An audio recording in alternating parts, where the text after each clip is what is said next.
ಇವರು dance freak, ಹಾಗಾಗಿ ಡ್ಯಾನ್ಸ್ಗೆ ಎಷ್ಟು ಪ್ರಾಮಿನೆನ್ಸ್ ಇದೆ ಸಿನಿಮಾದಲ್ಲಿ?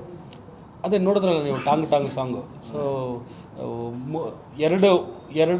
ಮೂರು ಸಾಂಗಲ್ಲಿ ಡ್ಯಾನ್ಸಿಂಗ್ ನಂಬರ್ಸು. ಸೊ ತುಂಬ ಆ್ಯಂಡ್ ಸ್ಪೆಷಲಿ ನಾನು ಸಂಜನಾನ ಮೆನ್ಷನ್ ಯಾವುದು ವಿಚಾರಕ್ಕೆ ಮಾಡಬೇಕಂದ್ರೆ ಡ್ಯಾನ್ಸ್ಗಿಂತ ಜಾಸ್ತಿ ಅವರ ಪರ್ಫಾರ್ಮೆನ್ಸು ಸೀನಲ್ಲಿ ತುಂಬ ಅದ್ಭುತವಾಗಿ ಎಕ್ಸ್ಪ್ರೆಷನ್ಸ್ ಕೊಡ್ತಾರೆ. ನಾನೇ ಶಾಕ್ ಆಗ್ಬಿಟ್ಟೆ. ಅಂದರೆ ರಾಯಲ್ ಬಂದು ನಂದು 5ನೇ ಸಿನಿಮಾ. ನಾನು ವರ್ಕ್ ಮಾಡಿರೋದ್ರಲ್ಲಿ ಹೀರೋಯಿನ್ಗಳಲ್ಲಿ one of the best performer ಇವರು. ತುಂಬ ಖುಷಿ ಆಯ್ತು ನನಗೆ ಅವ್ರದ್ದು ಪರ್ಫಾರ್ಮೆನ್ಸ್ ನೋಡಿ. ಅಂದರೆ ನಾನು ಅವ್ರದ್ದು ವರ್ಕ್ ಸಲಗಾಲಿ ಮತ್ತು ಇನ್ನೊಂದು ಯಾವುದದು ವೆಬ್ ಸೀರೀಸು ಹನಿಮೂನ್ ಏನದು ಹನಿಮೂನ್ ಅದರಲ್ಲಿ ನೋಡಿದೆ, ಖುಷಿಯಾಗಿತ್ತು. ಬಟ್ ಇವರು ನಾನು ಕೇಳಿದೆ ನೀವು ಆ್ಯಕ್ಟಿಂಗ್ ಎಲ್ಲ ಕಲ್ತಿದ್ದೀರಾ ಅಂತ. ಇಲ್ಲ ಸರ್ ನಾನು ಕ್ಲಾಸಿಕಲ್ ಡ್ಯಾನ್ಸರ್ ಅಂದರು. ಆ್ಯಕ್ಟಿಂಗ್ ಗೊತ್ತಿಲ್ಲದೆ ಸಿನಿಮಾ ಇಂಡಸ್ಟ್ರಿಗೆ ಬಂದು ಅದ್ಭುತವಾಗಿ ಆ್ಯಕ್ಟ್ ಮಾಡ್ತಿದ್ದಾರೆ. ಸ್ಟಾರ್ ಸಿನಿಮಾಗಳ ಜೊತೆ ಕೆಲಸ ಮಾಡೋದಕ್ಕೂ ಒಂಥರ ನ್ಯೂ ಕಮರ್ಸ್ಗಳ ಜೊತೆ ಕೆಲಸ ಮಾಡೋದು ಹೇಗಿದೆ ಸರ್ ಅನುಭವ? ಏನಿಲ್ಲ, ಸೇಮೇ. ಒಂದೇ ಏನಂದರೆ ಸ್ಟಾರ್ ಸಿನಿಮಾ ಮಾಡ್ಬೇಕಾದ್ರೆ ನಾವು ಖರ್ಚು ಮಾಡಿಸ್ತಿದ್ದು ತೆಗಿಯೋಕ್ಕಾಗುತ್ತೆ ಅನ್ನೋ ಡೌಟ್ ಇರೋಲ್ಲ. ಹೊಸೊಬ್ಬರ ಜೊತೆ ಮಾಡ್ಬೇಕಾದ್ರೆ ಹೆಂಗೆ, ಯಾಕಂದರೆ ನಮ್ಮನ್ನು ನಂಬ್ಕೊಂಡು ಪ್ರೊಡ್ಯೂಸರ್ ದುಡ್ಡು ಹಾಕ್ತಿರ್ತಾರೆ. ಈಗ ಈ ಸಿನಿಮಾ 14-15 ಕೋಟಿ ಬಜೆಟ್ ಆಗಿದೆ. ಅದು ರಿಕವರಿ ಮಾಡ್ಕೊಡೋದು ಈಗ ನಂದು ಸಿನಿಮಾ ಮಾಡೋದು ಒಂದು ಮೋಟೋ ಆದರೆ ಅದನ್ನ ರಿಕವರಿ ಮಾಡಿಸ್ಕೊಡ್ಬೇಕು ಅನ್ನೋದು ಇನ್ನೊಂದು ಇದು. ಸೊ ಅದೀಗ ಒಂದು ಸ್ವಲ್ಪ ತಲೆಯಲ್ಲಿದೆ ಇನ್ನು ಮಿಕ್ಕಿದ್ದು. ಬಟ್ ಜಯಣ್ಣ ಆಗಲಿ ನಂದು ಜೊತೆ ಸಿನಿಮಾಗೆ ಆ್ಯಕ್ಚುಲಿ ವಿಜಯ್ ಕಿರ್ಗೊಂದರ್ ಅವರು ಕೋ ಪ್ರೊಡ್ಯೂಸರ್. ಅದು ಅವ್ರ ಫಸ್ಟ್ ಸಿನಿಮಾ ನನ್ನ ಜೊತೆಲಿ ಇಂಡಸ್ಟ್ರೀಲಿ ಬಂದಾಗ ಅವಾಗ ತುಂಬ ಇದೇ ಥರ ಟೆನ್ಷನ್ ಇತ್ತು ನನಗೆ. ಆಗ ವಿಜಯ್ ಸರ್ ಒಂದೇ ಮಾತು ಹೇಳಿದ್ದು, ನಾ ಎಡಿಟಿಂಗ್ ಕರ್ಕೊಂಡೋಗಿ ಅವ್ರಿಗೆ ಸಿನಿಮಾ ತೋರಿಸಿದಾಗ ತುಂಬ ಟೆನ್ಷನ್ ಇತ್ತು. ಖರ್ಚು ಮಾಡಿಸ್ಬಿಟ್ಟಿದ್ದೀನಿ ಸಿನಿಮಾಗೆ, ಅವ್ರ ಕೈಲಿ ದುಡ್ಡು ಹಾಕ್ಸಿದ್ದೀನಿ, ಹೆಂಗೆ ಅವ್ರು ದುಡ್ಡು ತೆಕ್ಕೊಡೋದು ಅಂತ. ಎಡಿಟಿಂಗಲ್ಲಿ ಸಿನಿಮಾ ನೋಡ್ಬಿಟ್ಟು ವಿಜಯ್ ಸರ್ ಹೊರಗೆ ಬಂದಾಗ ನನಗೆ ಒಂದೇ ಮಾತು ಹೇಳಿದ್ದು, ದಿನಕರ್ ನೀವು ಇಷ್ಟು ದುಡ್ಡು ಹಾಕಕ್ಕೆ ಹೇಳಿದ್ರಿ, ನಾನು ಇಷ್ಟು ಹಾಕಿದ್ದೀನಿ. ಬಟ್ ಇವತ್ತು ಸಿನಿಮಾ ನೋಡಿದೆ, ತುಂಬ ಖುಷಿ ಆಯಿತು. ಒಂದು ಒಳ್ಳೆ ಸಿನಿಮಾಗೆ ದುಡ್ಡು ಹಾಕಿದ್ದೀನಿ ಅಂತ. ದುಡ್ಡು ಬರದೇ ಇದ್ರು ತಲೆ ಕೆಡಿಸ್ಕೊಬೇಡಿ, ಖುಷಿಯಾಗಿರಿ, ಒಂದು ಒಳ್ಳೆ ಸಿನಿಮಾ ಮಾಡಿದ್ದೀನಿ ಅಂತ. ಹಂಗೆ ಹೇಳಿದ ತಕ್ಷಣ ತಲೆ ಮೇಲಿಂದ ಒಂದು 100 kg ಭಾರ ತೆಗೆದು ಸೈಡಲ್ಲಿ ಇಟ್ಟಂಗೆ ಆಯಿತು. ಸೊ ಅದೇ ಎಕ್ಸ್ಪೀರಿಯೆನ್ಸು ಜಯಣ್ಣನ ಹತ್ರ ಆಯಿತು.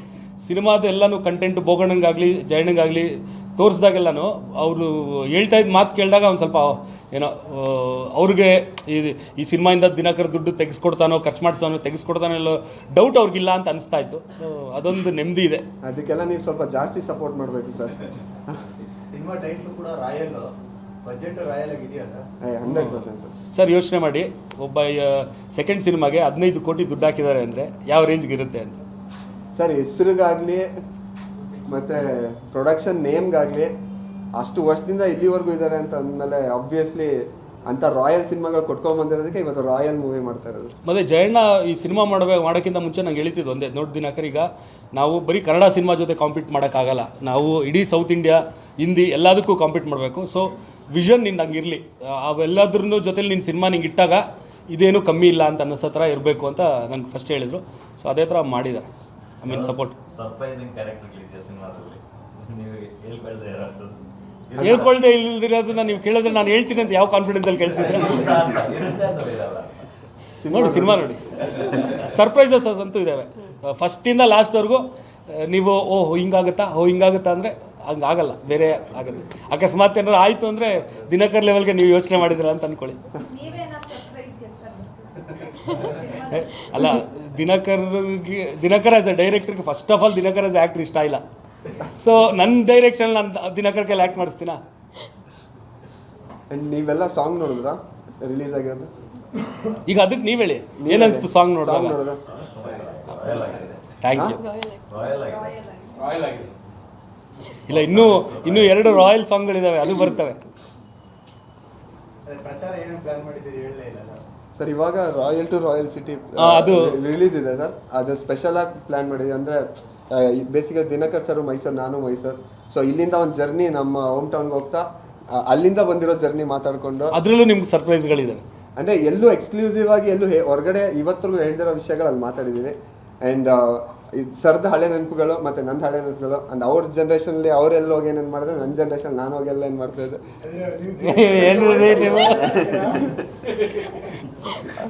ಅಂದರೆ ಮೈಸೂರಲ್ಲಿ ನಾವು ಹ್ಯಾಂಗ್ ಔಟ್ ಮಾಡ್ತಿದ್ದ ಸ್ಪಾಟ್ಗಳಾಗಿರ್ಬೋದು, ಪ್ರತಿಯೊಂದು ಎಕ್ಸ್ಕ್ಲೂಸಿವ್ ಆಗಿರೋದು. ಸೊ 100%. ಅಂದರೆ ಮೈಸೂರಲ್ಲಿ ನಮ್ಮದೊಂದಷ್ಟು ಫೇವ್ರೆಟ್ ಪ್ಲೇಸ್ಗಳಿರ್ತವೆ. ಅದನ್ನೆಲ್ಲನೂ ನನ್ನ ಫೇವ್ರೆಟ್ ಪ್ಲೇಸು, ಅವ್ರ ಫೇವ್ರೆಟ್ ಪ್ಲೇಸು, ಅವೆಲ್ಲ ಹಂಗೆ ಅದನ್ನ ಎಕ್ಸ್ಪ್ಲೋರ್ ಮಾಡಿಕೊಂಡು ಅವ್ರು ಅದ್ರ ಬಗ್ಗೆ ಅವ್ರಿಗಿರೋ ಅಭಿಪ್ರಾಯಗಳು ನಂದು ಅವೆಲ್ಲ ಶೇರ್ ಮಾಡಿದ್ವಿ. ಚೆನ್ನಾಗಿ ಬಂದಿದೆ, ಅದು ಕ್ಯೂಟಾಗಿದೆ. ಹೀರೋ ಆಗಿ ಸರ್ ಅಂದರೆ ಈ ಮೂವಿಯಲ್ಲಿ ಫಸ್ಟ್ ಟೈಮ್ ಕಮರ್ಷಿಯಲಿ ನನ್ನ ಪ್ರೆಸೆಂಟ್ ಮಾಡ್ತಾ ಇದ್ದಾರೆ. ಅಂದರೆ ಒಂದು ಆ್ಯಕ್ಷನ್ ಎಂಟರ್ಟೈನರ್ ಆಗಿ ಮೂವಿಯಲ್ಲಿ ಪಕ್ಕ ಒಂದು energetic character sir. Heavy entertainment ಅಂತೂ ಇದೆ ಕ್ಯಾರೆಕ್ಟರಿಂದ. ಆ ಕ್ಯಾರೆಕ್ಟ್ರಲ್ಲೇ ತುಂಬ ಸರ್ಪ್ರೈಸ್ಗಳಿದೆ ನಮಗೆ. ಇಲ್ಲೇ ಹೇಳ್ಬಿಟ್ರೆ ಸರ್ಪ್ರೈಸ್ ಹೋಗ್ಬಿಡುತ್ತೆ ಸರ್. ಸೊ ಆದಷ್ಟು ಬೇಗ ಟ್ರೈಲರ್ ನಿಮ್ಮ ಮುಂದೆ ತೋರಿಸಿ. ಬಟ್ ನಿಮಗೆಲ್ಲ 100% ಮಜಾ ಅಂತೂ ಬರುತ್ತೆ. Waiting sir, sir waiting. Thank you sir. ಜನಗಳಿಗೂ ಆ ಫೀಲ್ ತರಿಸ್ಬಿಡಿ ಪ್ಲೀಸ್ ನಿಮ್ಮ ಪ್ರಮೋಷನಲ್ಲಿ. Definitely sir, we are with you. ಒಳ್ಳೆದಾಗಲಿ sir. Thank you very much. ಸ್ವಾದಿಷ್ಟತೆಯ ಸ್ವಾದ, ತಾಜಾತನದ ಆಹ್ಲಾದ, ಉತ್ತಮ ಆರೋಗ್ಯ ಮತ್ತು ಹೆಚ್ಚಿನ ರೋಗ ನಿರೋಧಕ ಶಕ್ತಿಯ ವೃದ್ಧಿಗೆ ಈಗ ನಿಮಗೆ ಸಿಗುತ್ತಿದೆ ಉತ್ತಮ ಗುಣಮಟ್ಟದ ಪೌಷ್ಟಿಕಾಂಶ.